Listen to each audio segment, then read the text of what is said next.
Hey y'all. So for my followers, you know that I am very pro expert lane. I am not a lawyer, so when it comes to legal issues, I don't try to get in that lane. It's not my lane. I have very brilliant, booked and busy lawyer friends who are fighting many legal fights. And what happened at the Supreme Court yesterday regarding the Louisiana case, regarding the Voting Rights Act.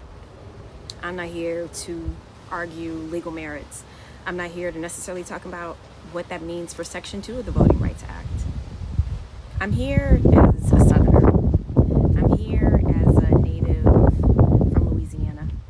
If you notice, most of us say we're from New Orleans. We hardly ever say Louisiana, and that's a reason for that. And it's an unfortunate reason. And I think the Supreme Court actually nailed that reason even harder into the wall of racism.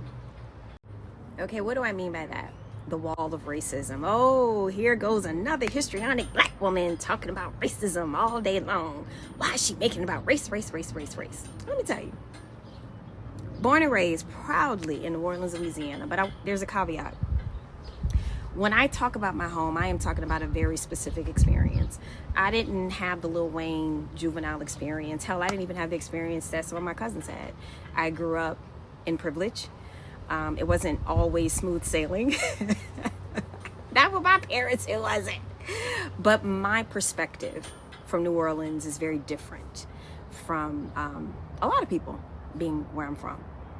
But the one thing that I can bet money on, every black household was having the black conversation about where not to go in Louisiana because you might get killed or lynched.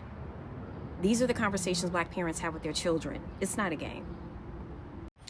And so our good brother Gary Chambers has been ringing the alarm on this. You know, he's been on Roland Martin. I can't tell you how many times talking about this. Not everybody was listening, and now we see the results of that. But the point is, I feel like the clock has been reversed. This isn't progress. This isn't moving forward. Now, black parents need to have that conversation with their children, even more so not to go into those parishes where you might get killed or lynched, because the Supreme Court has actually now given that some backbone. This is where we are in 2026. We are now living in a country where diversity, equity, and inclusion, anything black is evil and weaponized and supported by the system, supported by a black man, Clarence Thomas. I don't know what happened in that man's life to make him hate being black to this degree.